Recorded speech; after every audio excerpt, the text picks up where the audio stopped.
All right, we're back. It is COMP305. It's the fall 2016 semester, and we are week 13, part one of our broadcast. And for those people, which means looks like most of you, are not here today, that's okay. What we're going to be talking about today is a couple things. One of them, one item of interest is next week's presentations, which is something we have to talk about.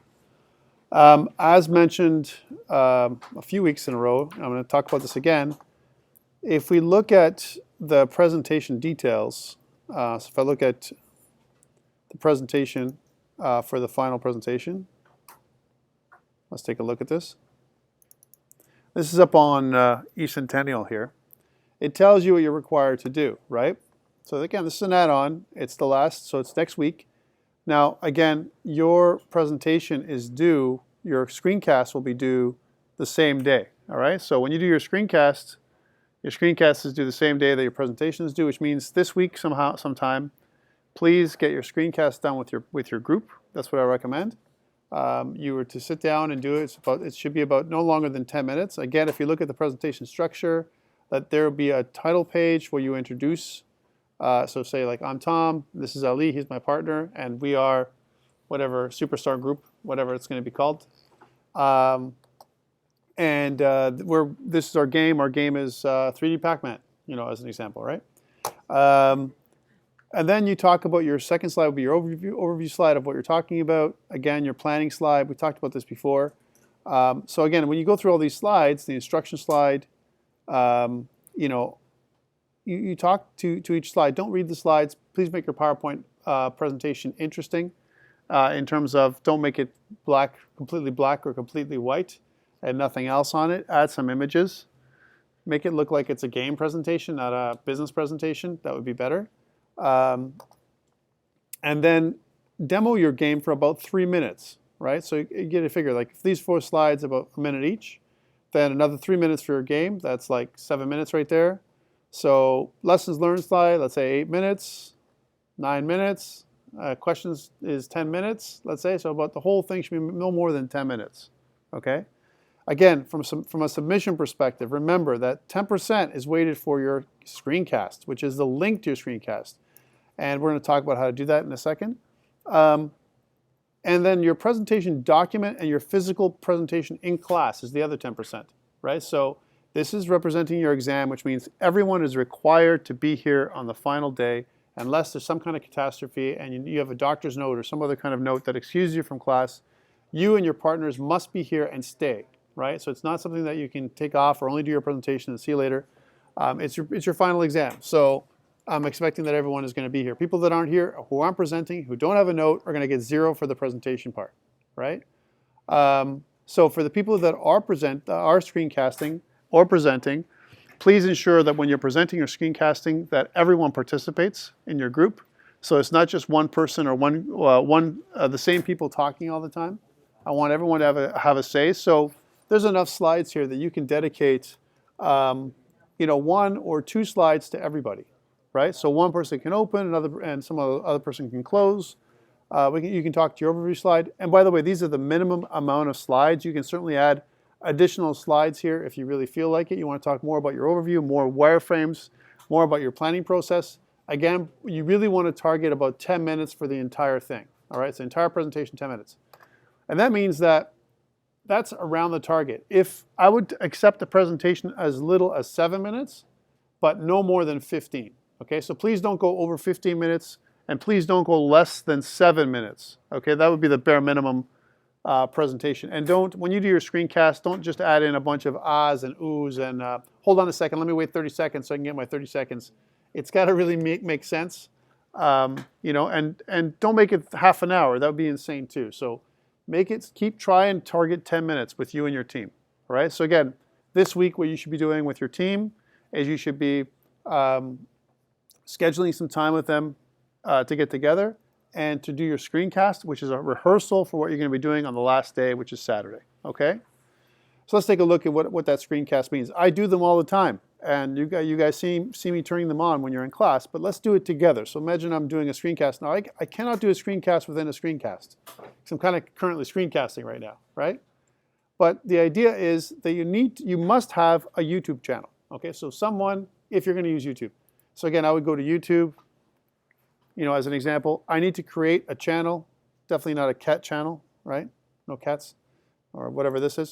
But you want to go and create your own channel. You want to click on, after you create it, you're going to go to Creator Studio, and there's going to be an option for live streaming. Now you need to turn it on. So if I click on live streaming, it's going to ask you for, if it's not enabled already, to turn it on. There'll be a question here to say, do you want to enable live streaming? And in order for you to do that, you have to verify your account. Okay? Once you've verified your account, you can enable live streaming. I don't recommend the Stream Now function. I recommend events, which is what I like to use, right? And it's as simple as a new live event. You create a new live event, which you fill in the details. And then what we're going to be doing is we're going to be using Hangouts on Air in order for you to live stream everything, to YouTube. It literally takes 10 minutes, and it's very easy to use. I recommend, even today in class, for people that are here, let's try it out. When I go around, if you don't have a YouTube channel, let's set it up, right? So you can get it going, so you can do your screencast, and you're ready to go for next week. So there's not people that are late. Again, you can't do this in class. I'm not going to accept for you to say, hey, I just showed up in class, I got my PowerPoint, and I want to stream right now. No. There's a bit of prep for this thing. And the reason why is it'll give you a chance to rehearse. That's the point of it. And it'll also be a backup for me, so I can see who did stuff or whatever. And for people who cannot be here physically because they have a doctor's note or there's some kind of extraneous circumstance that prevents them from being here, I also use it for that purpose as well, right? But it's an exam, so I want you to consider this your final. And you're going to be asked questions. I'm going to ask you questions. Hopefully the class will ask questions. Do you have a question? Yeah.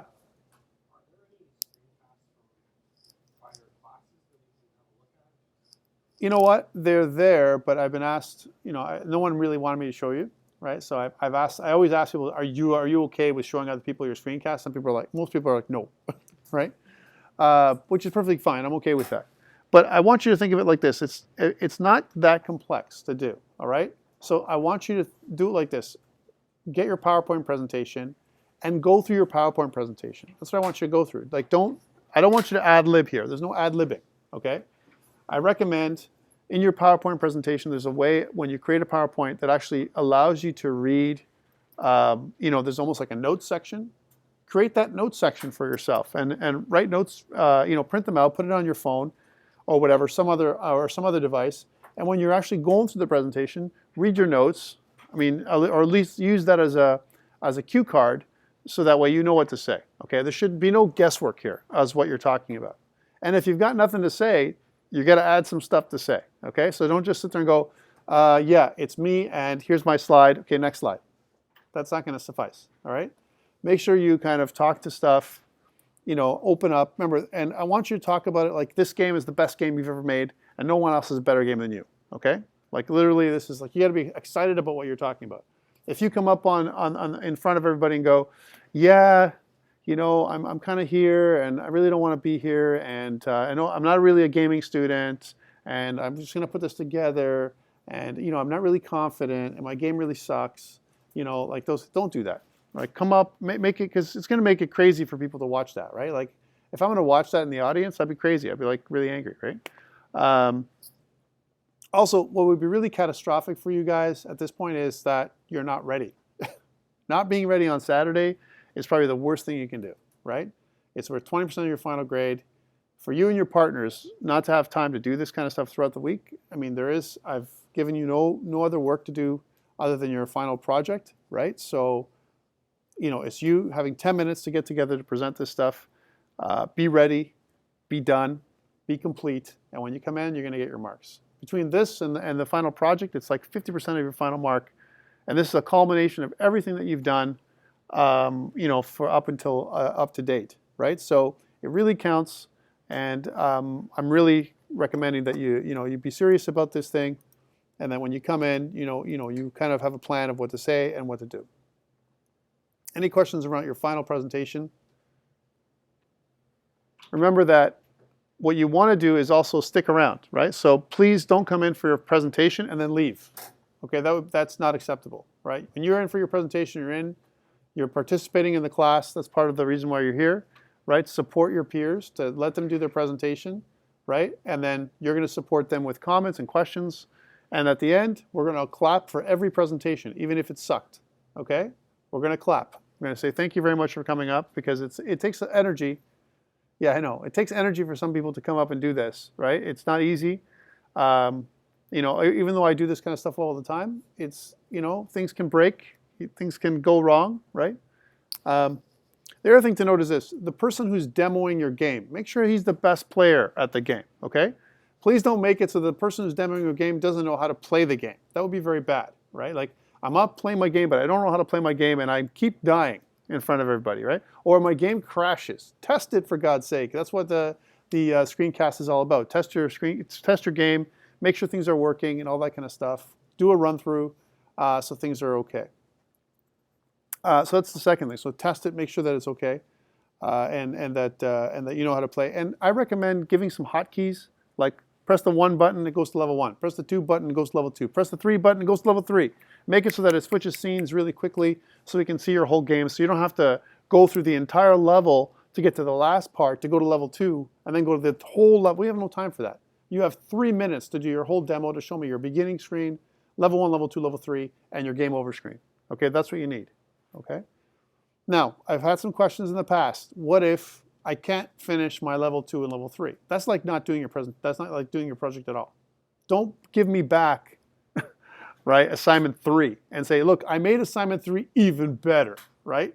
And now I want you to give me marks for assignment 3 plus give me marks for a final presentation, although I don't have level 2 and level 3. Level 2 and level 3 would be catastrophic not to have that part. You would basically lose 10% for your second submission, for not to have that. And then finally, for all your wrap up, you're almost losing like 20% right here in your project. So please don't do that, right? And if you're having problems with your partner, I have a lot of problems with my partner, and it's like the last day, right? And you're telling me on the Friday that you're having problems with your partner, and no one's going to come in on the next day. So then you're going to both get 0.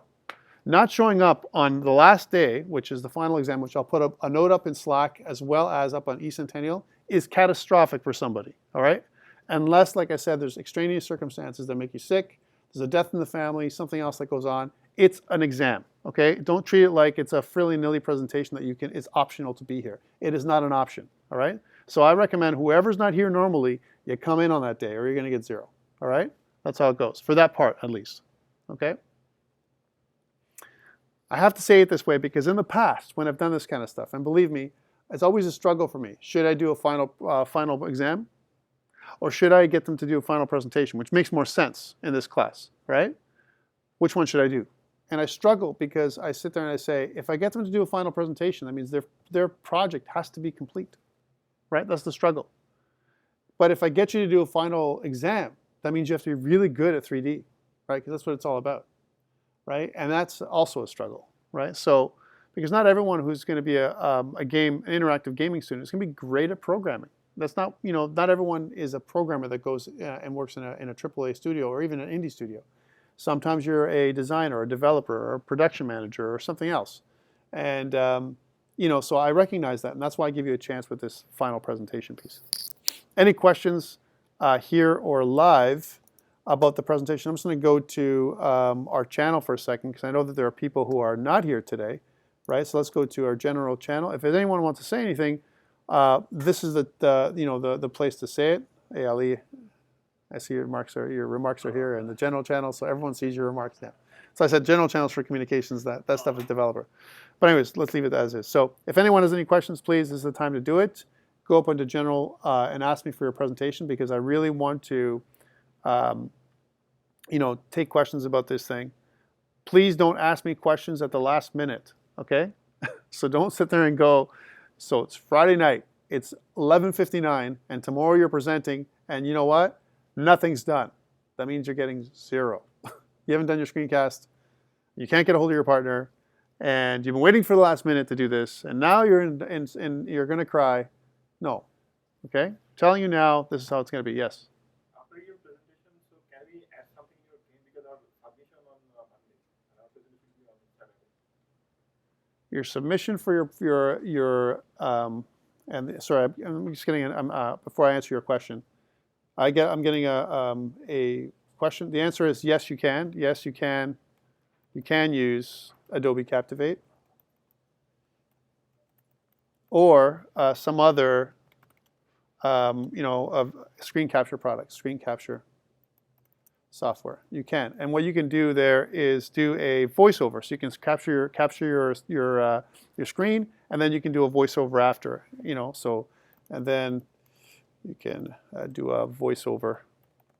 My question is that can we add, something after our presentation to our game? Because Yes. Yeah. So that's a good question. The question is, can you add another presentation, something else outside of what you presented to your game? The answer is yes, you can. So what the presentations are there for, the reason why it's timed the way it is like this. You do your screencast this week, okay? It's due Saturday when you come in, okay? Screencast should be done and submitted by Saturday, okay? So you and your partner or partners get together, you do your screencast for 10 minutes, or you use some kind of screencasting software like Adobe Captivate or something else to create your screencast. You're done. You come in, you do your presentation, and then you get feedback from the floor, right? And the feedback you're going to get is, I really like what you did here. Maybe I'm going to give you feedback too. I recommend doing these changes to get higher marks. These things I'm asking you to do. You may have a chance over the next day or so to fix things up. Okay, it may be possible, and that's the changes you can make. And if you do change your external document. It has to be made because you have to go there and update your external document and say, I got these feedback, added these things because the feedback I got from my presentation. Chances are, though, for the most part, this is the realistically. So I like your thinking, but the realistic part is this: you're going to do your presentation, and pretty much your assignment's done. That's the answer, and you're not going to touch it again until your Monday, right? Done. You're just going to probably submit it that night too, and that's why I'm doing it. I'm doing it to get you guys to submit early. Worst case, you might have some minor things like your external document you have to fix up, for Monday, and that's it. That's what it's supposed to be. It is not an exercise. It is not an exercise for you to come in and say something like this: Sir, I got nothing to present, but I'm here to get my marks. Your marks is 0. You got nothing to present, right? That's the answer. Okay? You got nothing to present for me, and your presentation and your assignment's not done. 0. Okay? There is nothing I can do for you at this stage. This is like 30. This is like 3 weeks. We've been talking about this all semester long, right? And this is what we all agreed on. So that's how it's going to be. No. Screencast is for me. The presentation, so you're not. So the question is, am I showing the screencast during the presentation? No. You're going to do the presentation physically. You're going to have to go up on PowerPoint. You're going to sit here at the podium. You're going to connect up, and you're going to online here. We're going to get you to present your. You're going to have a PowerPoint. You're going to present that, and your game. You're going to demo your game. That's what you're going to do here, right? So again, please practice. Don't sit there and go, okay, whose laptop we're going to use? Am I going to use Alex's? Am I going to use Ali's laptop? Whose laptop am I going to use? Right? I don't know. Oh wait, where we're going to screencast? We didn't do our screencast. We're going to screencast on Alex's YouTube or my YouTube, or whose YouTube are we going to screencast? Wait, screencast? What screencast? These are all bad things to do at the last day. You guys should all know how to do this stuff, and I'm recording this stuff to make sure you know what's kind of what my expectations are for next week. Okay. One more thing I'm going to mention is this. It's going to be a first come first serve. I'm going to put together a little sign-up sheet, okay, which is a little different than I've done in other semesters. I'm going to share the link for you guys later today, okay? And I'm going to give you some notice. I'm going to say you got half an hour. I'm going to put the link up in half an hour. And why? Because the link for your sign-up sheet is that way you can sign up for any slot you want, all right? I'm going to probably post at least 10 or 12 slots for each section, okay? So wherever your group falls, like in this morning's group, we probably had like 8 different teams, okay? I'm not sure how many teams we have in this side, but probably I'm looking at least, let's say 1 that are here, 2, 3, maybe 4, 5, maybe 6 teams that I'm seeing right here, okay? 6 teams. So maybe it's going to be around 8. I'm going to put 10 or 12, some kind of slots that you can kind of organize yourself. It's first comes, first serve. So you want to go first, or if you have to go first, you sign up first. That's how it has to be. And if you want to go last, then you sign up last, all right? Now here's the thing. What if you're working, and I got a question like this earlier today, what if you're working with people from different sections and there's no way you can attend the other section? Okay, that's a bad thing. For you not being able to attend another section on the last day of class, there's got to be an extraneous circumstance. Like, okay, let's say, for example, there's a team that's working with one member that's in section 1, and you guys are all in section 2, right? But he can't stay for section 2. Maybe you could do it at the end of section 1. You know, come in a little earlier, right? And then, that's the advantage of doing this one big section that I've done. I've combined sections, right? Come in a little earlier, and make sure that when you do it a little earlier that, you know, you come in, let's say, for example, it runs until 1. Maybe you're going to come in like 20 to 1 or you know, 12:30 or something like that. And that'll be your last slot that you kind of sign up for. In the slots that you sign up for, it's going to be your team name, what your team name is, right? The section, right? The slot, and who are the members. I'm going to actually put a section that who is presenting, who's going to physically be there. I expect everyone that's listed in that on your sign-up sheet to appear, okay? Unless there's extraneous circumstances. Yes. In terms of content, yes. What is different from the screencast and the presentation we do? Okay. So the question is, in terms of content, what is different from the screencast and the presentation that we do? The difference should be very little, actually. I mean, really, at the end of the day, the only difference is that in terms of content, you should be rehearsing what your screencast is and then presenting almost exactly the same thing, right? Everything in terms of the demo, the whole thing is going to be almost the same. The only difference is you're doing it live. So I'm going to stand up and go, hi, my name is Tom, and this is Aliyah. This is my team, you know, this kind of stuff. And today we're talking about 3D Pac-Man, like I said, and we're going to go to slide by slide. Please don't read your PowerPoint slides. That's like death for me watching that stuff. Watching somebody read their PowerPoint slides is like the worst thing ever. And please don't make your PowerPoint slides too business-oriented, okay? This is not a business. Please don't put together blue and gray slides that have to, you know, that are, you know, partitioned a little weird and that look like, you know, you're presenting to IBM, okay? This is not IBM. We're a game class, right? So make it so it's a little fun. Make sure you hit all the content, though. So I'm not expecting you to, like, do too much funny stuff and do the content. And one other thing, please do not include videos or any kind of animated GIFs. I forgot to say that earlier in your presentation, or images that are not relevant to your product, okay? So no funny images or cat images or some other stuff from you know, whatever. You don't want any of that stuff in your final presentation. Your presentation should be you presenting to investors potentially buying your game. I want you to think of it like that. It's that kind of exercise. So it's not like I don't want you to have fun. I want you to have fun, but I also want you to have a tone that, hey, this is my game, and I want you guys potentially to invest. And then when you open up for questions, the last slide should be, hey, any questions or comments? You know, be aware that you might get some weird, you know, loose cannon kind of questions, like, why did you choose to use that? That's, you know, I don't really agree. Or, I don't know, how did you do this? Please limit your questions for the people on the floor, you know, as much as possible to questions about something that can help the people that are up here. If you say something like, wow, I think your code really sucks, or something that's not constructive, I would be very upset with that. I don't like that. Like, keep it positive, give constructive feedback, because remember, you're going to be your turn at one point, right? Make sense? So, I mean, if you give negative feedback to somebody and then just expect it coming right back at you, right? And that would be very bad. What if you really suck at presenting? I know people say to me, like, Tom, I hate presenting, and I do a lot of ad lib, and you know, I'm nervous, and I kind of talk too fast. That's why we do the screencast. The screencast is there to, you know, kind of prepare. You've already run through it one time. It's like when you do any kind of drama. If anyone kind of did any acting and when they were younger, they always get you to do a rehearsal, right? Why? Because it's always better the second time, right?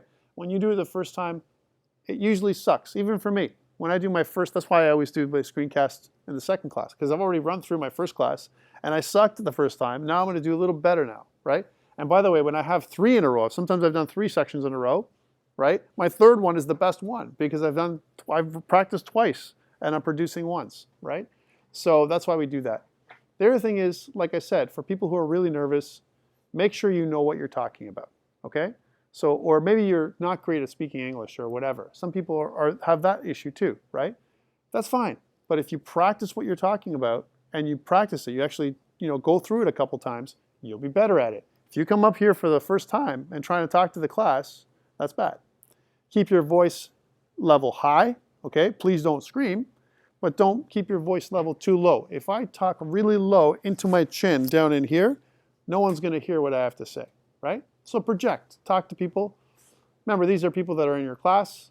What's the worst thing can do? They're going to criticize the way you speak. Don't worry about it. Be positive. You're in charge when you're up here, and be confident because this is your product. You've worked on it, okay? Any other questions around presentations? The final exam, which is the presentation. Is that a question? Yes, tell me. No. You presented, or the question is, sorry for people who are away, am I doing the screencast live next week? No, the answer is no, you're not doing it live. That's ridiculous, right? You prepare it ahead of time. You do your screencast on your own with your group this week sometime, all right?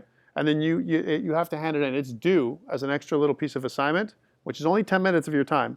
It's due, by Saturday. That's when the due date is, okay, for your screencast. So you wouldn't do your screencast live, and I'm asking you not to do your screencast live. It's really catastrophic. Like, people have done it and it doesn't work, or maybe the internet's down here that day. There's all kinds of possibilities, that can happen, and that would be not a good result, right? And there'd be no practice for you. Like you've never signed up before, you've never done your screencast before, and you're trying it again. It might be really bad. So that's why we do it ahead of time. Any other questions for next week exam presentation? Because I want to move on to another piece, which is object pooling. I want to talk about that today, object pooling. And I also want to talk a little bit about 3D characters, a little bit about the 3D controller, a little bit about that, the third-person controller, right? And how we use cameras that are built in. How does that work out? And how do I swap characters out? So I don't want to use the built-in 3D character, the third-person controller. I want to use my own. How do I do that? And is it hard to do?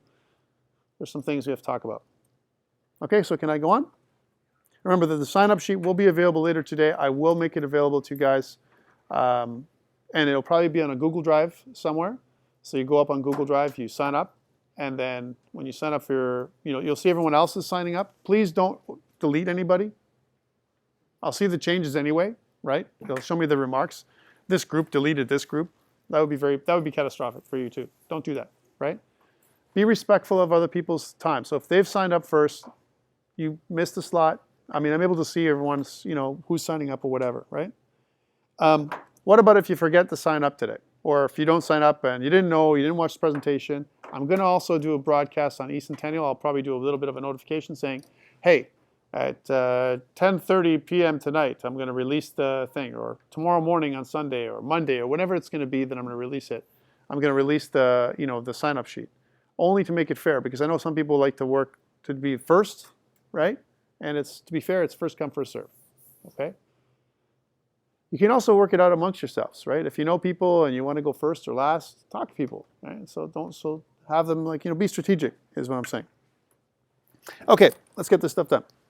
So we talked, I'll come back to questions in a second.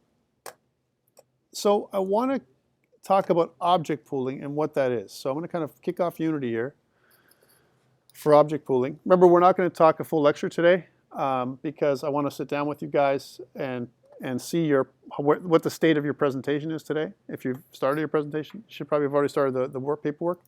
And I also want to look at your level 2 and level 3 should be pretty much done or on their way to being done today, right? So if it's not done, then we'll have some conversation because I'm going to be concerned. Lesson 13B. All right, I'm not going to put any Unity Analytics on. I'm turning that off. However, this time around, and I did this earlier in class, I'm going to add assets right from here, right? So what I'm going to add is cameras. I'm going to add in characters. I'm going to add in, let me keep going, down here, prototyping. And if you don't have some of these, it's because I downloaded these from the asset store. That's why I have them, right? And I'll keep going down to Unity utility. I'm not going to add vehicles because vehicles took too much last time. Took a lot of room. Okay, I'm going to click done. And create, I only have 4 assets. I'm creating my project.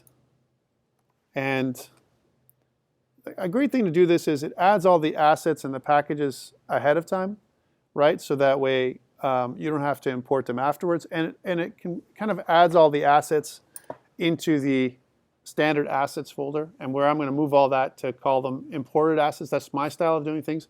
You don't have to do that when you add standard assets or when you add assets from the asset store. As long as you let me know that you're using somebody else's assets, I'm okay, right?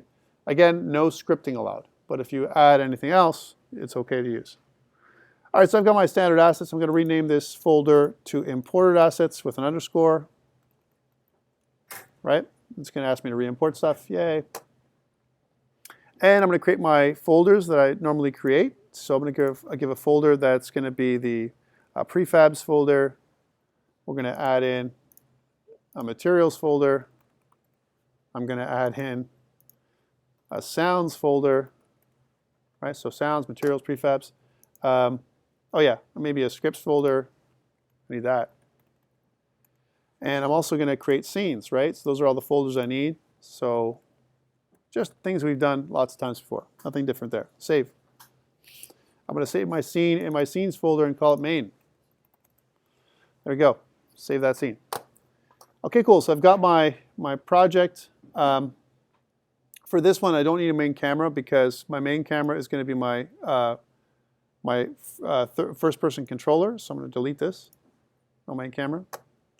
And in my imported assets here, I've got in my prototyping, I'm going to add in my ground. Here's my floor. So I'm going to grab that, drop it in, right? And I'm going to change my floor so it says ground. I'm also going to add a tag for that just for future use. If I was ever going to do that, I always like to add a ground tag. There we go. And actually tag it as the ground, right? Ground, there we go. So save that. And now I want to add a first-person controller. So I'm going to go to characters. I'm going to go to first-person character controller. Into prefabs, there's two. I'm going to grab this first one, FPS controller, and drag it in. Rename this as player. So nothing new here. Tag it as a player. That's important. And bring this up. There's my player prefab, right? I'm going to add underneath the player itself, I have a first-person camera. I'm just going to put in player cam. And I'm also going to add in here another 3D object, which is going to be a cylinder, or sorry, a capsule. There's a capsule, which is at 0, 0, 0. We did this last time. I just need to take away my capsule collider because it already has a collider that's built into the player. So I'm going to get rid of my capsule collider here. And what I want to do is I want to change my material. So instead of it being this gray, dull, I want to add a material in here from my player. Oops. That's the wrong material. I'll add my own materials. I'll add my own material in here. So here's my material for a player. And we're going to just change the material to kind of a greenish color, dark green color, let's say, or darker green color, with no shininess at all, so kind of a matte green. And when I go to my player, I'm going to add this material into the player capsule. Right, so the player capsule is going to have this green material. There we go. And now when I play, I should have additionally sound, the ability for me to walk around anywhere I want, right? Jump and so on. Yay, that's the first part. This is all prep for the project, right? The other thing I'd like to do in the project is I want to create a spawn point for the player this time around. So I think my player is done, right? Here's my player. He's all done.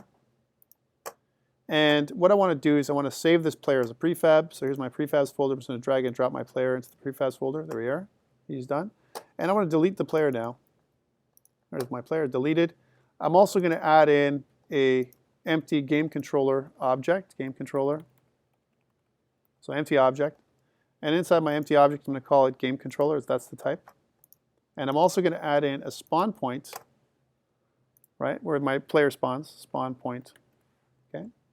And my spawn point is an empty object, but I want to kind of put it up in the transform around 10 up, right? So that means my spawn point is way up here. I'm just going to tag that with this blue to kind of indicate where the spawning location is for my players. My player will spawn 10 up above the ground, it'll fall. Okay.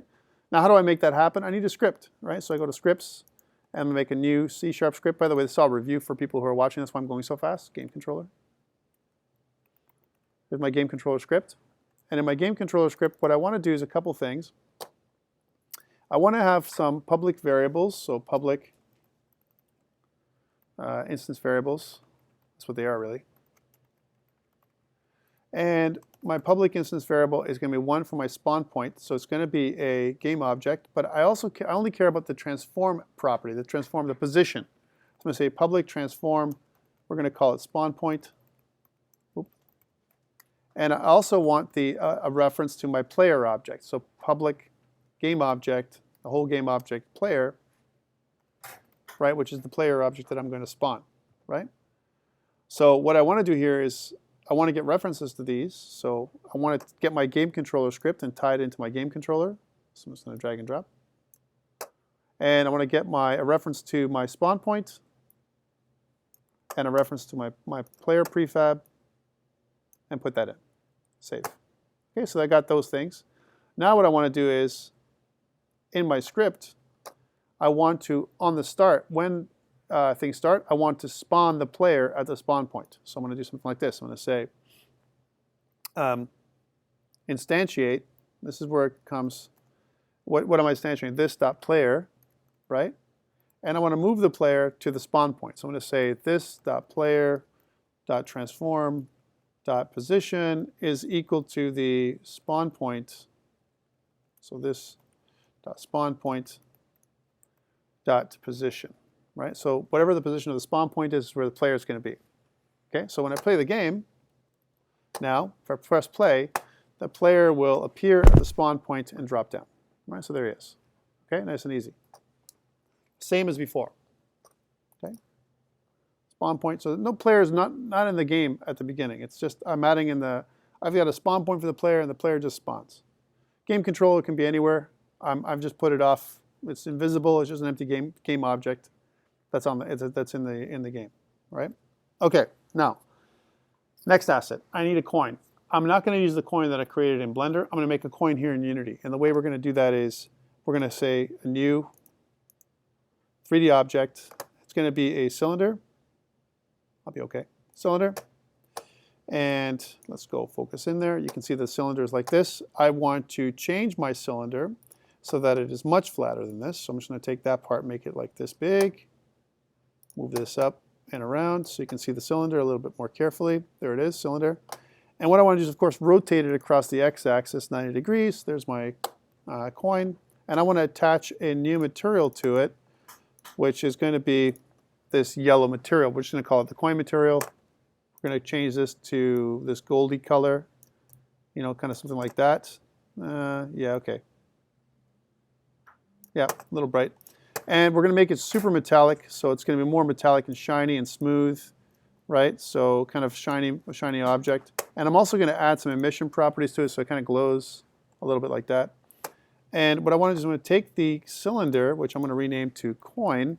I'm going to take my coin material and kind of add it to the cylinder. So kind of a shiny gold coin. All right, now that I've got this, what I want to do is I want to get rid of the capsule collider for the cylinder because it's kind of weird, right? So get rid of the capsule collider. And I'm going to add in a new physics, two things actually, a rigid body, right? Because I want to kind of make it fall. And I want to limit I want to constrain it so that it doesn't rotate across the X or the Y. It's not the X and the Z, because when I rotated it, it changed my axis of rotation, and we'll talk about that later. But I'm just making an object right now, so don't worry. Physics, I'm also going to do a box collider because that makes sense for a coin, like we talked about before, nice and easy and low in terms of the ability for it to cause problems, right? So I got my coin. Maybe I don't like the color of that coin. Maybe I'm going to make it a little brighter. I don't know. There we go. Anyways, I'm a little bit critical about coin color. I don't know. But what I want to do is I want to make the coin spin. So when the coin rotates, I'm not going to use the animator this time. I'm going to do it with code. We did the animator last time. So scripts, I'm going to add create a new C# script, which is going to be called the coin controller. And in my coin controller, what I want to do is I want to make it rotate on update. That's all I want it to do. So when it updates, on every update, I want it to rotate. So I'm going to say this dot transform dot rotate with capital R. And there's two properties, but the main one I want is the vector that I'm rotating on. So it's going to be vector3 dot forward, right? Multiplied by time dot delta time, which is going to be every second it's going to spin 1 degree this way, right? Multiplied by 360 degrees, which is going to rotate 360 degrees every second. Really fast rotation, right? And that's what will happen when I attach this script to the coin. So for me to test this, I'm going to go to the coin and attach the script, the coin controller script. And to test this, if I press play, we should have the ability for us to see our coin spinning around. I just landed on top of it, yeah. So if we take any Blender object without any animation, so we do the same thing here. If you want. And the question is, if I take a Blender object and animate it manually, yes, you could animate it manually, no problem. I'm just doing it like this because I don't have an object and I don't want to go to Blender. I have no time. I'm just going to show you how it works. And this is the way. Now the problem with this is if I knock into it, you can see that I can knock it around because it's an object, right? And if, you know, that's the one thing that you can see, right? So what I want to do now is when I collide with the object, right, I want to make a sound, right? So a coin sound, and then I want the object to disappear because remember, we're preparing for object pooling. And object pooling, the way I'm going to do that is I'm going to disable the object, set it as inactive, and then set it as active afterwards, right? So how do I do that? So object pooling. So when I collide with this thing, I'm going to go back to my coin controller, right? And I probably don't need start, but let's leave it there for now. I'm going to say something like this. It's going to be the void on collision enter. We're looking for a collision, right? And when the other point of collision, so if the other dot game object dot compare tag is equal to player, then the coin is going to do a couple things, right? It's going to play the sound and it's going to disappear. Well, remember we talked about this. The only way to do that was with a coroutine, right? So up here, we're going to do a couple things. One, I want to declare some private variables, private instance variables for the coin. One of them is going to be a wait for seconds variable. So private wait for seconds, right? Which we're going to call wait time.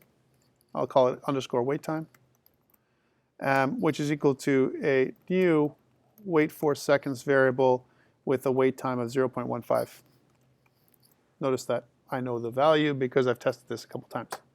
All right, so around 0.15, and that's one thing, okay? Now when I start a coroutine, I need a coroutine, right? So the coroutine, here's my coroutine. The coroutine always has what type of method, what's the type that it's returning, right? For the coroutine. What's the data type it's returning? Anybody know? Remember? I know, Eddie, you said it earlier, but I'll say it today. It's IEnumerator, right? So IEnumerator, this one, right? IEnumerator, and the coroutine, we have a name for the coroutine, which is like, I don't know, play coin sounds, coin sound, that's what it is.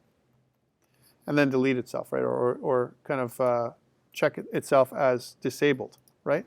So that's the coroutine. And the way it works is, well, I need in my public, so I need a private variable. In my public instance variables, I need a reference to the audio source. So I need a public audio source, which I'm going to call coin sound. I don't have that yet. And what I'm going to do down here is I'm going to say something like, well, I want to play the coin sound, right? So I'm going to say this.coinsound.play. This I'll review.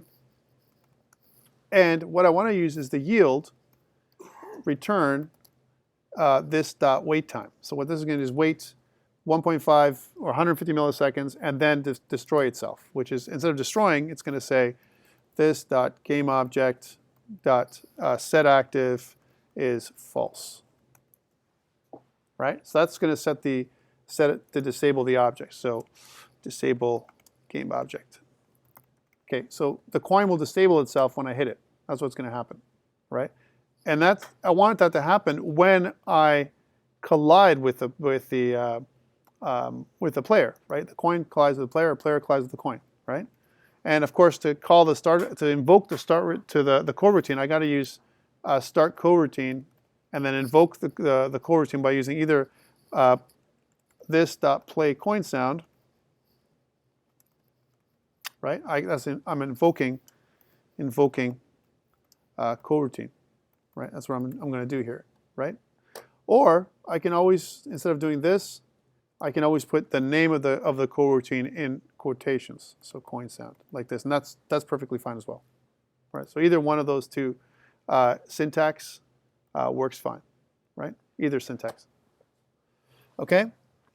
So now that I have this coroutine and I've linked it, let's test it really quickly. Again, so it's a bit of a review of coroutines. So if it drops on me, and if I kind of collide into it, it should make the sound, but I have a problem. Why? I don't have a sound, right? No sound, that's why it's giving me this null exception error. Let's make a sound in Audacity. So I'm going to go to Design. Again, I'm going to go to Audacity. I'm going to unplug my headphones so you guys can hear the sound again. That's the wrong one. I meant not Audacity. Durr. I meant CFXR or CFXR is a good place to go. For this thing, it's a little tool here. There we are. So I'm going to make a coin sound. Let's hear it.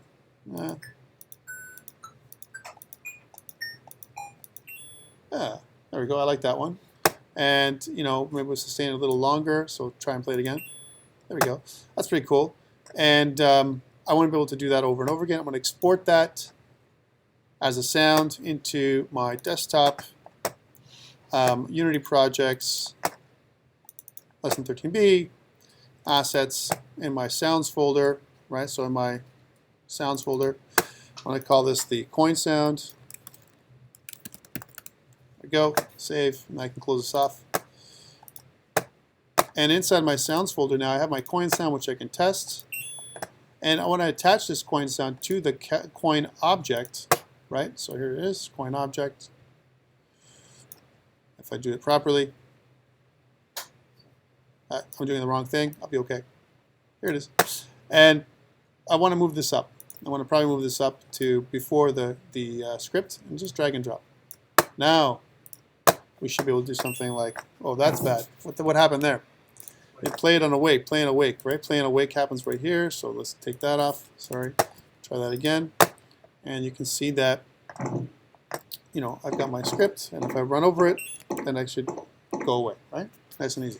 It's not exactly what I want, but I mean, it does do kind of what I want. I'm just going to plug in again so you can hear me better. All right. So, I mean, again, could I make this so that instead of it being a collider, like an actual collision, physics collision, can I make it a trigger collision? Yes. There's other things I'm doing here. I have to add a second collider in here to do that, a trigger collider of some sort, in order for me to be able to do a trigger collision. And there's other ways of doing it. I'm just leaving it as is for now because I want the coin to fall. All right. So we've got our coin and it's pretty much done. I don't think there's anything else I want here. So what I'm going to do is take the coin and put it into my prefabs folder. Poof. All right, so coin is done. Now I can delete the coin. Bye-bye. Okay, here's what I want to do. This is the big show. All right, to do object pooling. I want to put 1,000 coins on my screen at one time, right? In random locations, right? Yeah, I know. This is the big time now. And imagine if I do instantiate and destroy. Every time I bump into something, I destroy it. And every time I want to create a new one, I instantiate. That's a lot of overhead when it comes to memory allocation. So I've got to allocate, deallocate. I got to do a bunch of automatic garbage collection for C#. That's what it does. It actually reduces your frame rate a little bit. And now it's okay for native apps, for the most part, especially small apps like this one, you know, kind of thing. But what if you're doing something for mobile or you're doing something for web or whatever? It really reduces the efficiency of what you're doing. So it's a really good idea for you to use object pooling. Okay, how do we do that? So here's my game controller. Again, I have my script attached to my game controller, which I'm going to edit.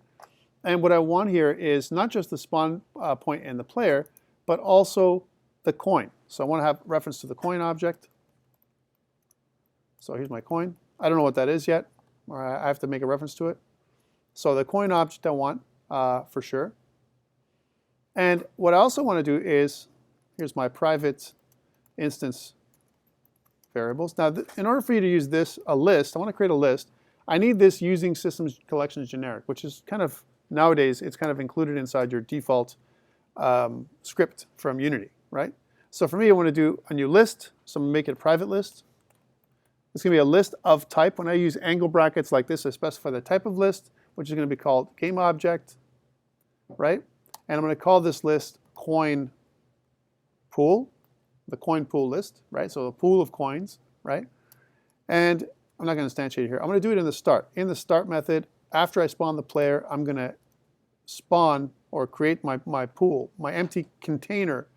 It doesn't have anything inside of it right now, but I'm going to make a new list. I'm going to say coin pool, or this.coin pool is equal to a new list of type game objects, and this is just instantiate new list container. That's what this is. So there is nothing inside the list right now. It's empty, but it's just a container that can hold game objects, any game object, right? Hopefully we're going to make coins happen, right? That's what we really want. Okay, now what I need to do is I need to fill my list up, or build my list, build my coin pool, right? Well, let's make a little private method for that, which we're going to call, it's going to return void, but we're going to say build coin pool. There's my build coin pool method, right? How do I build my coin pool or add to my list is what I'm saying.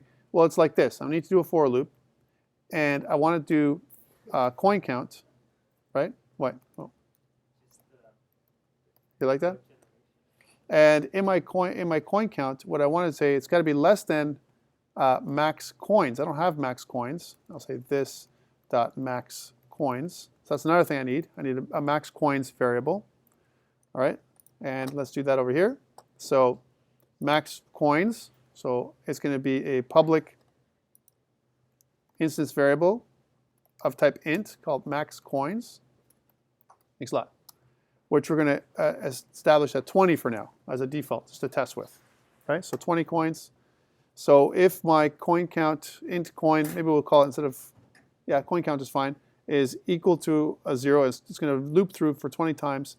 And then what I want to do is something like this. I want to say something like, well then coins, my coin pool, that's what I want to do, my coin pool, and I want to say coin count, or I want to add to my coin pool a new coin. We don't have a new coin, right? Coin lowercase, right? Coin, lowercase coin. And I don't have that, so I have to establish it, and I'm going to do that by creating a new game object, which is going to be called coin, right? Which is equal to, here we go, instantiate, right? The this.coin object, right? But we can't do it like this. This will cause an error. So we have to cast this as a game object, right? So this syntax here creates a coin, creates an instance of the coin object, coin prefab, right? That's what it does, this instance, right? And we're going to add the coin to the pool, but not before I set the coin to inactive. So I'm going to kind of set coin to inactive disabled. That's what it is. Okay, so then I add it to the pool. So this is going to do for all the coins. So all the coins, 20 times, they're going to add it. They're going to be added to. They're going to build the pool of 20 coins. So 20 coins are going to be there, right? Okay, this is cool, and I got the pool, but I need to position the coin somewhere, right? And this is where the random stuff gets in.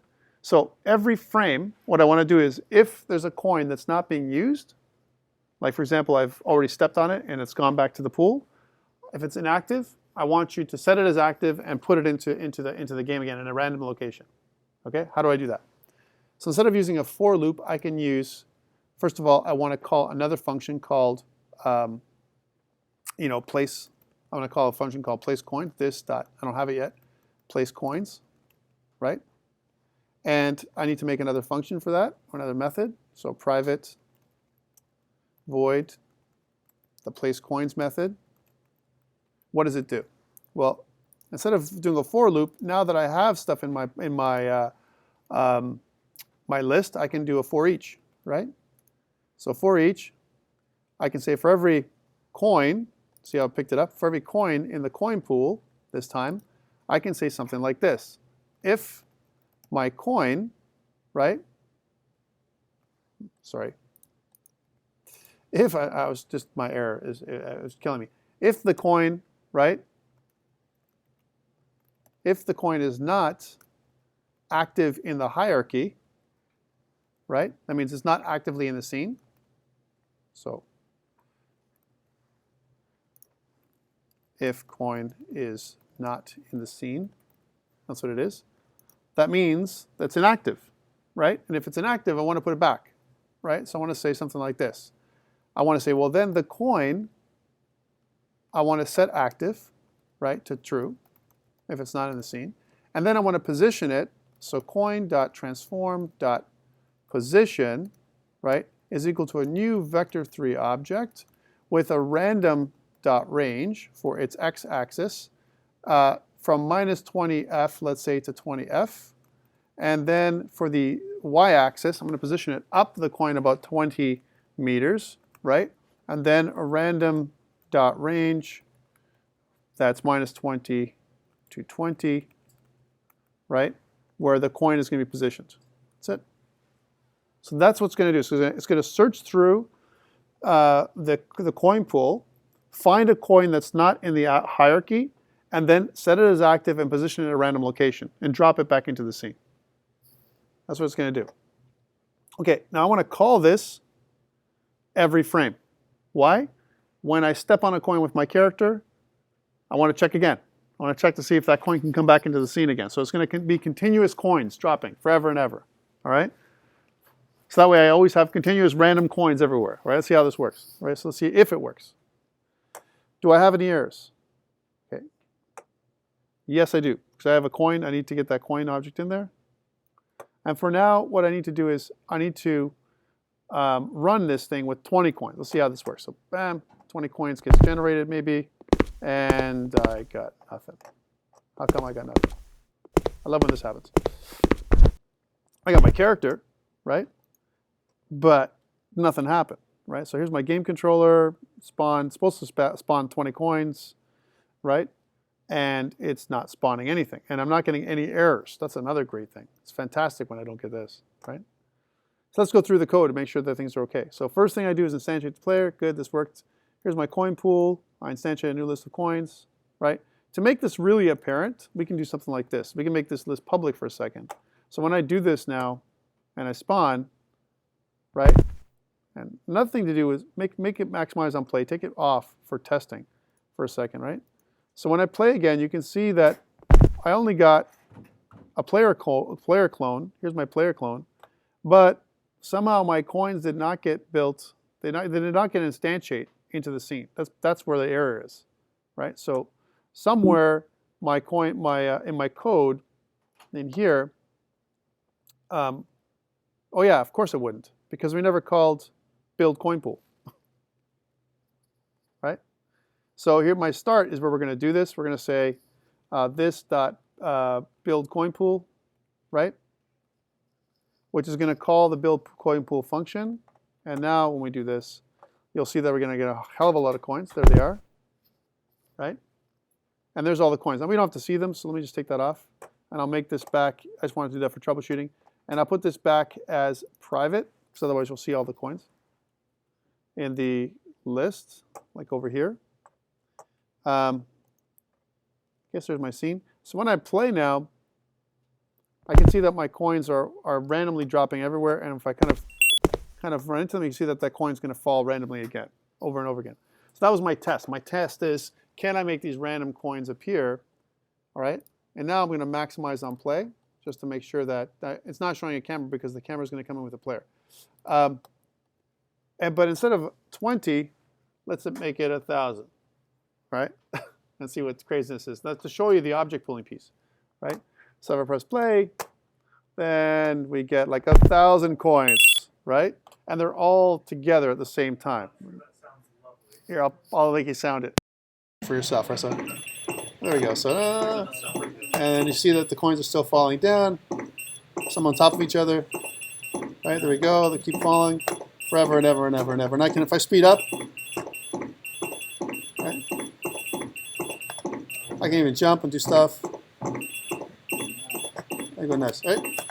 And you can see that's pooling, right? It's nicely going, everything fine, and I got good performance. That's what object pooling does for me. It allows me to use a bunch of objects like this, and I don't see a big performance hit, or as big as I would with this spawning, new coins, instantiating and destroying. This way, I've consistent bad behavior, right?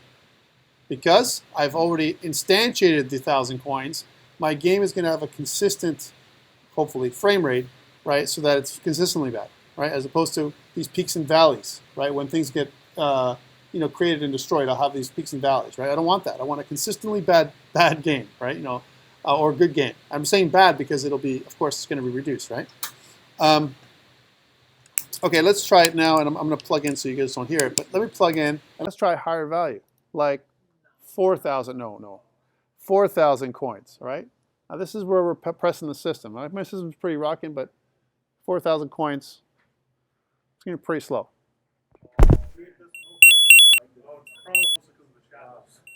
Right? So it's working, right? It's just not working great. Now, but you can see still there's thousands of coins here, right? Like literally. And I'm just getting shocked with the number. And you can see some of them aren't even I'm actually walking on top of them, right? And some of the stuff it's actually failed. It's not doing this. Now there you go. Because of the craziness, right? And you can see how it continues to spawn. As I knock into them, they kind of make, these things happen. But you can see what's happening is it's being overwhelmed. My system is overwhelmed. So with 4,000 coins now, how often are you going to have 4,000 objects that have shadows, sounds, a coroutine, all that? So like I made it complex. I didn't do it very simple, right? So they're more of a complex little object to coin, right? So if I go down to something more natural, like let's say 2,000, right? Oops. And I press play, right? Then you should have a better performance, even with 2,000 coins. Much better, right? And you can see that as I look, I can see like these coins are spawning from all over the place, right? That's how it is, right? So thousands of coins spawning all at the same time. All right, this is part one. Questions on this part. So object pooling and how to do that. And this is great for things like bullets, okay? If you want to add bullets, lots and lots of bullets that repeat, right? This is great. Anything that you're going to have a lot of objects, like even if you do things like with enemies that respawn, those kind of things, instead of respawning the enemies, instead of instantiating them, you just pull them back out of the pool, right? And so you have them over and over again. So those are really cool things. There was a question earlier today, which was, hey, why don't I just put them off screen instead of pooling them? Yeah, that's also a good question. That's another good solution. We did that for 2D, and you can certainly put them. Our world is very big. Right? Our world is massive. You can put them at, 10,000 meters, 10,000, 10,000, 10,000. No one's going to see them, right? Challenge is still going. They're not being rendered, so it's like being disabled. Anything that's off screen that's being culled outside of the far plane, you can't see it anyway, right? So that's another solution, all right? But object pooling might solve some problems for you as well. Okay.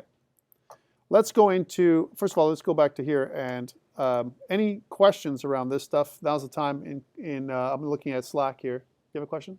How big in terms of performance is having your game objects scaled in Blender versus scaling it by, like when you scale? Okay, that's a good question. So what's the difference between scaling it?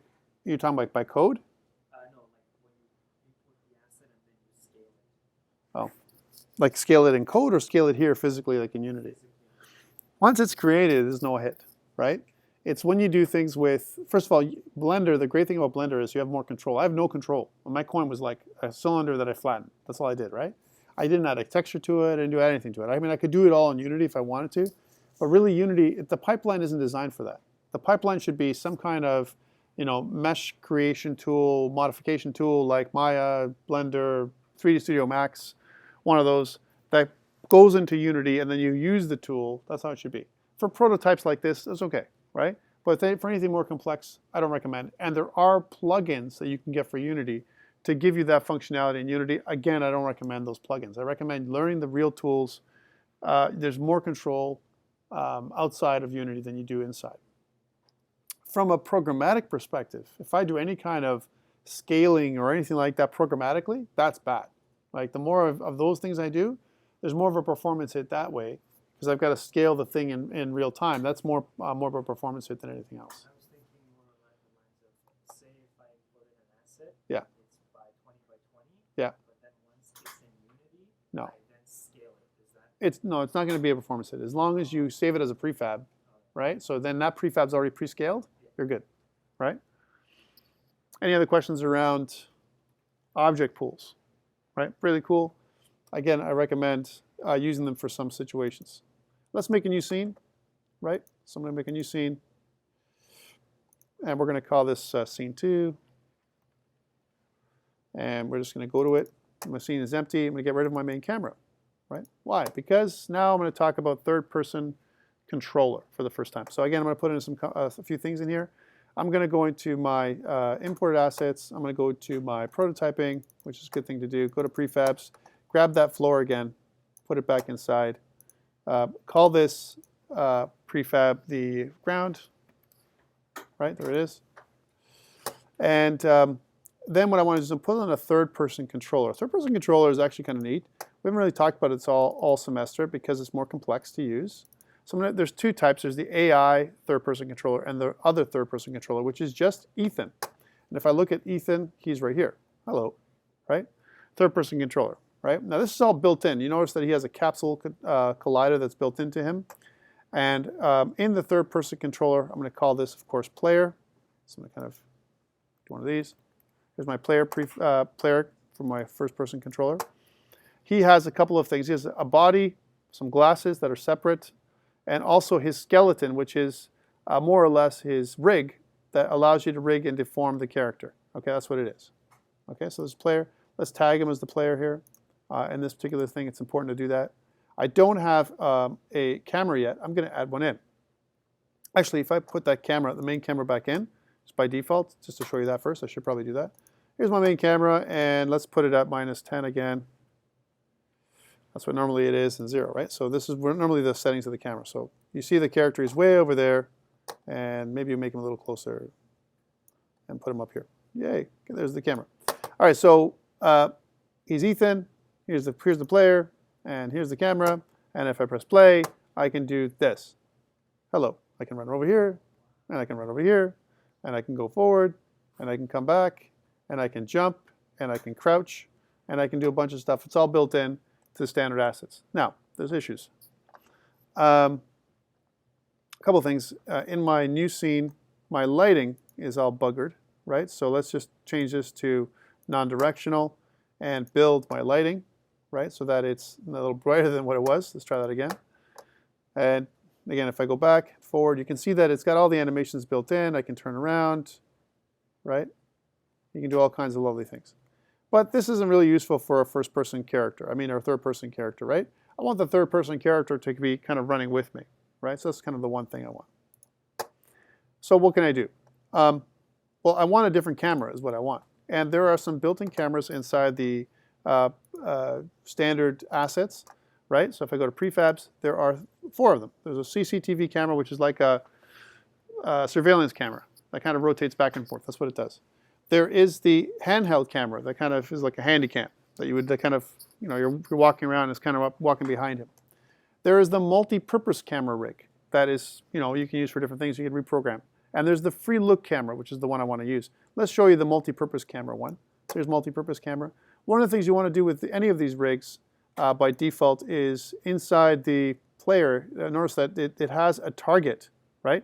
And the player transform is what it's targeting by default, right? So if I press play now, and if I move the player forward, the camera moves forward too by default, right? So you can see it turns and moves around.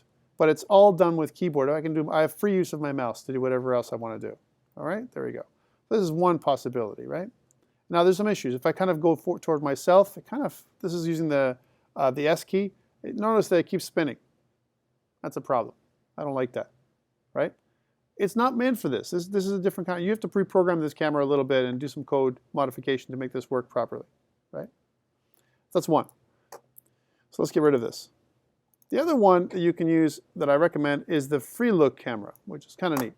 Again, by the target, the defaults, you have to set the default if it's not already set for you. Here's a default for the target, right?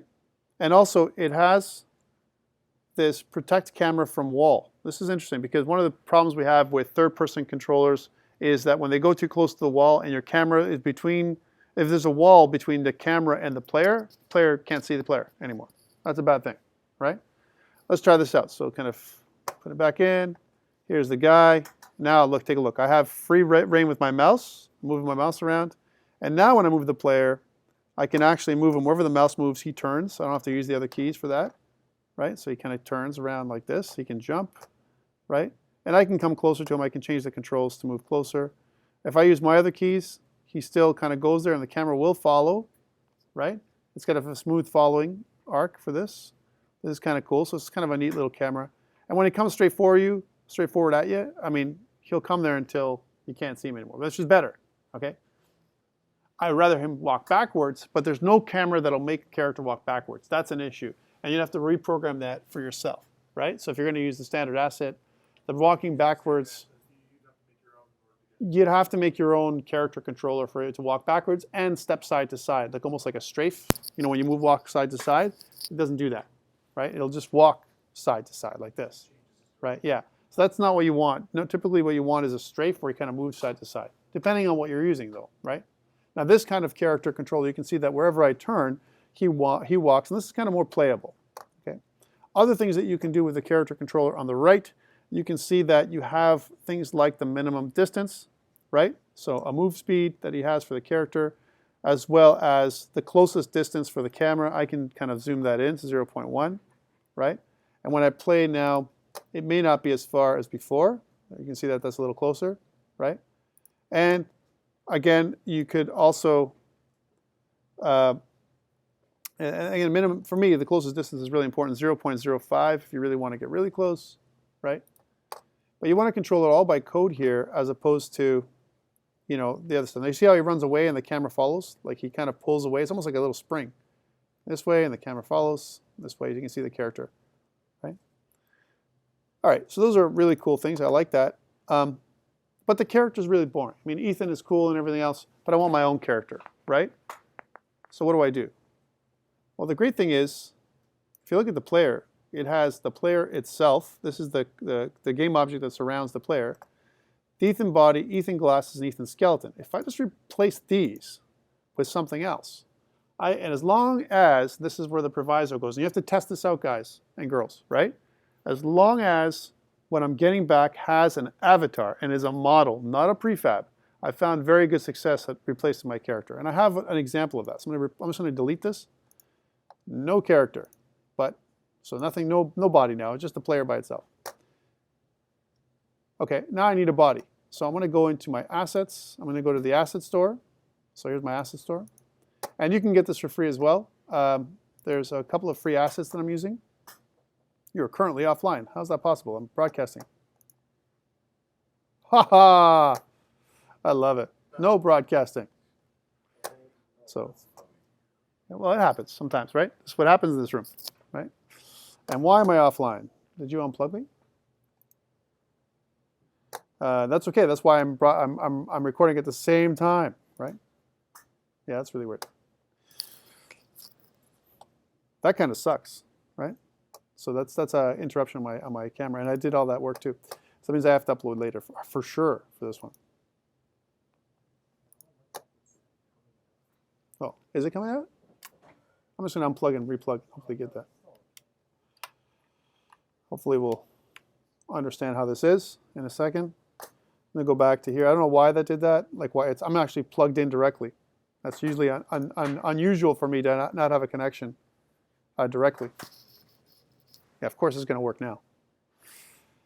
So, all right. So now I'm plugged back in again. So it's for the people that are in the room now that I'm doing it. I'm going to upload on the break. I'll upload everything if I can. So if I reload,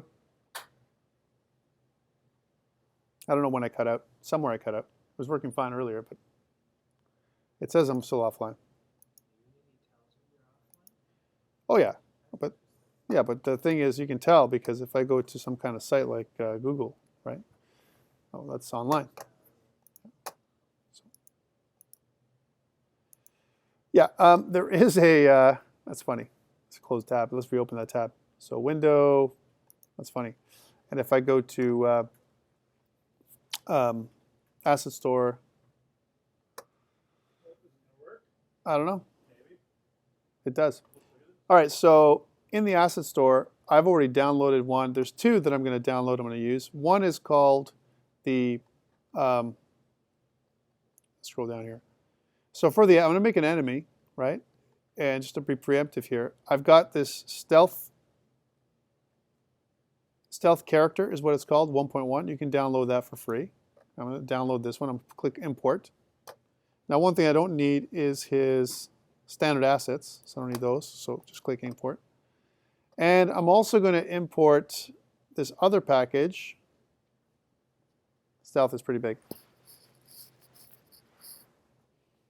Thank God I checked. Everything was working. I'm like, hey, no one's interacting over here, right? Oh, back online. Actually, I'm not online. I'm actually not online, right? Okay, I'll be back. Yeah, so once this is done, yeah, I made a backup. Go ahead. This is, the script is up, needs updating. That's what it means. Well, I'm not going to use the script anyway. Okay, so I've got that piece, and I also downloaded this other one, which is this man with a suit, okay, that I kind of wanted to use. There's a bunch of other ones I got, but the ones I found that kind of work, and you got to choose this one, man in a suit. And it's just a guy with a blue suit and bald head, right? Import. So what I want to do is I want to replace my my player, right, with the man in the blue suit, right? So how do I do that? So here's my player. See that's empty. There's an empty thing there, and I want to take, first of all, the stuff that I got. So I got this one and put that into import assets, and I've got this one. Put that into imported assets, right? That's probably the bigger one. So I want to go into imported assets, and I want to look at that, the man in a suit one, this one, suit pack. And notice that I have two. I have a prefab for him, and I have a model. I want the model because inside the model there's an avatar. This is important, right? So I take this model, put it in here in the player. There he is. There's a man in the suit, right?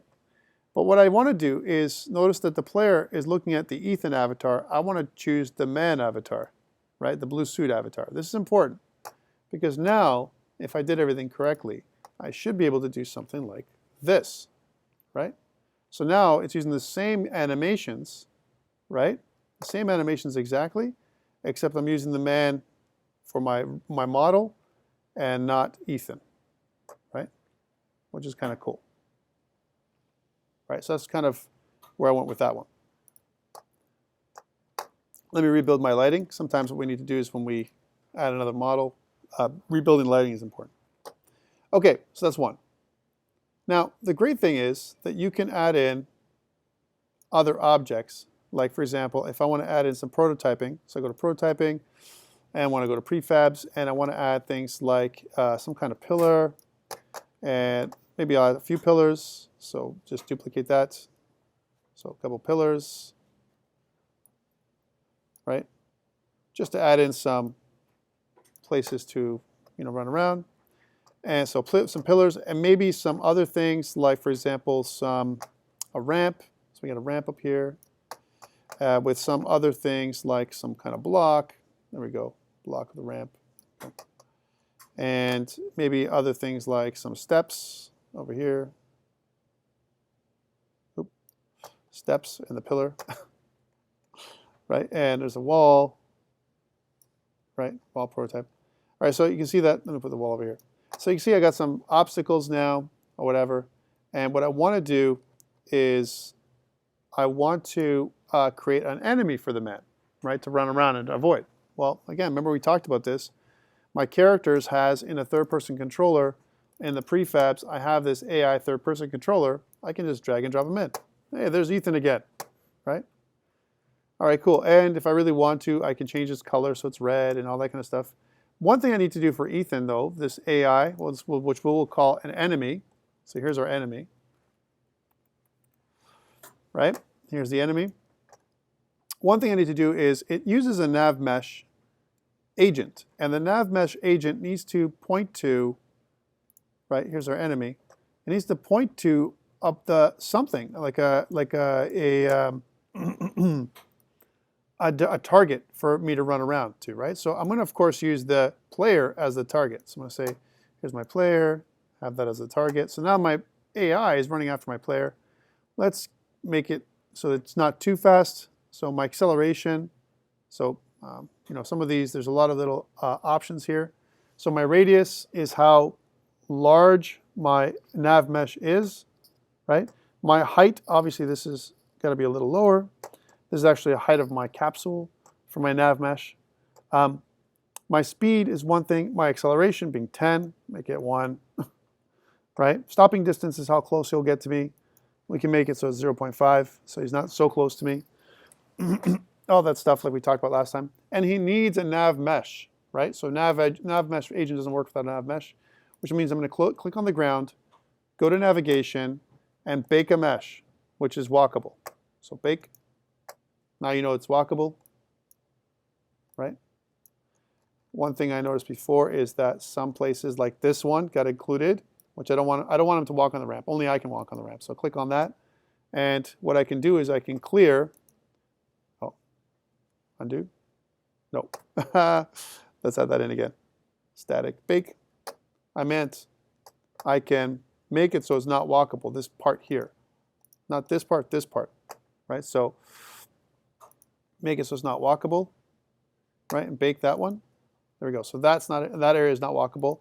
This area is not walkable, right? Bake. So it kind of puts a space around there. Same thing with this area is not walkable. And bake that area in there too. Good. So lots of areas there, and maybe that one too. That's an unwalkable area for sure, right? And any pillar, like if I choose this one, this one, this one, and this one, right? I want to make all that unwalkable too. There we go. So areas that I can't walk. And if I press play, I get this. It's going to chase me, but if I walk, I can run away from him, and he's going to try to walk around. Now here's the wall that I talked about, right? Yay, wall. And if I walk around the wall, see, I can almost not see him except for that I get this going. So if I go over here, he's occluded, right? And if I walk over on the ramp, he can't come to me. So he's going to walk there and wait, right?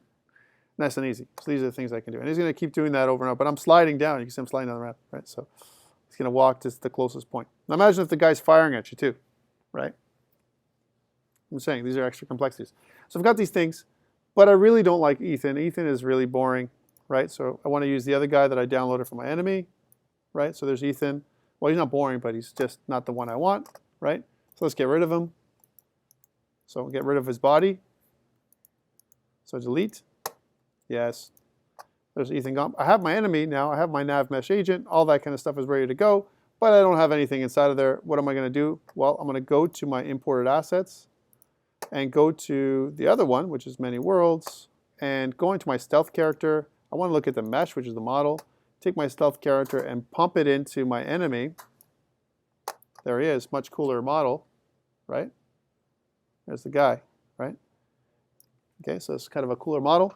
And in my stealth character, I can also take away stuff like his coat or his different things. Like if I don't want his coat to be around, this coat, I can just remove it if I want to, which kind of makes it so that you can see him a little bit more. He's more of a, kind of a strong character or whatever. He can come at me, right?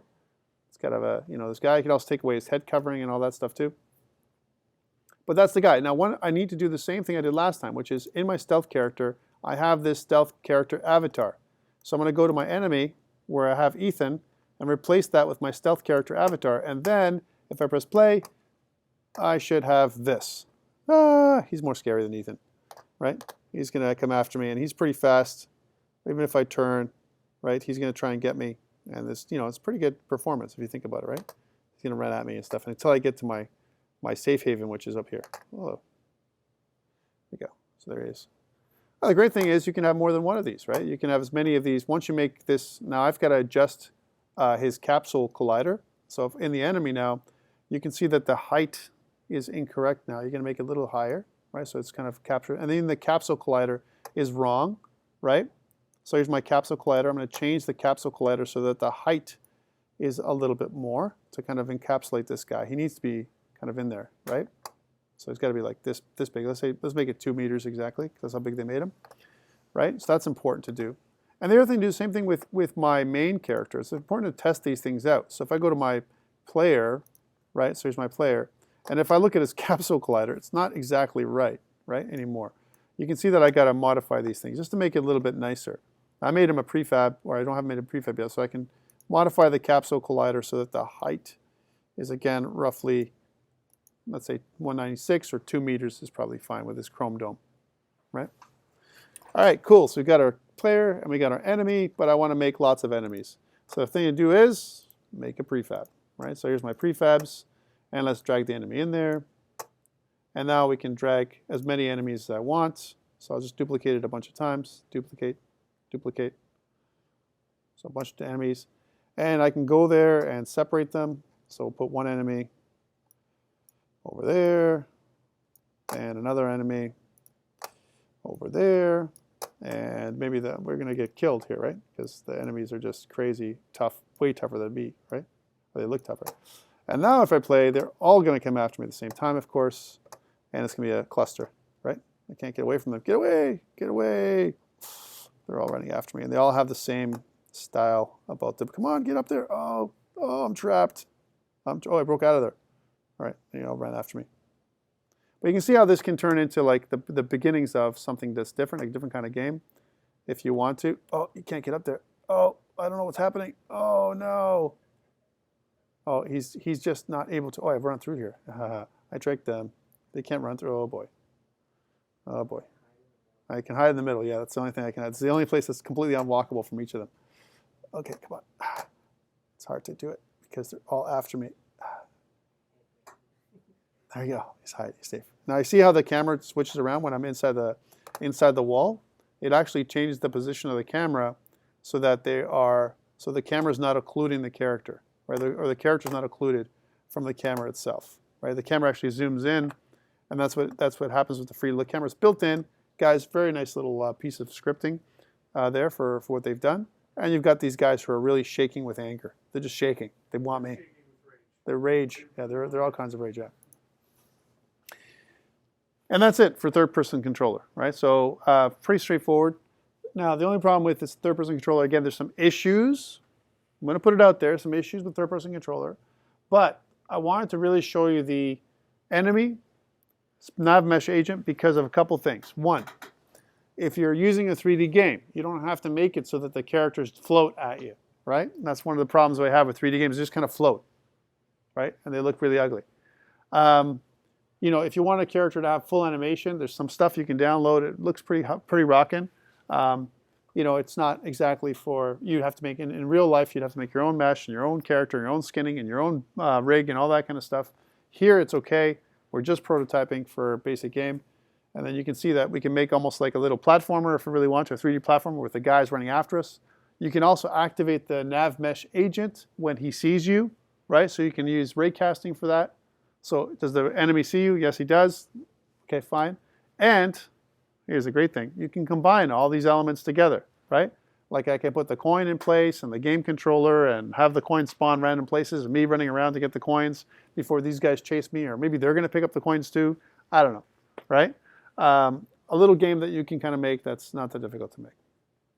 Okay, that's it for today, and that's it for this semester for teaching. Let's take a short break, and when I come back, I'm going to sit down with you guys. I'm going to put this up on GitHub as well, so you have access to this if you want to use this kind of stuff.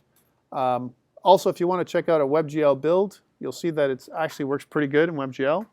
You know, either way, you know, all the good stuff that happens is the stuff that happens with Unity. All right, so let's save this, and when I come back, I'll put this all up on. You'll see it up on GitHub. And of course, we're down anyway, so it doesn't matter if I continue or not, right? Because we're stopping. We don't have any recording.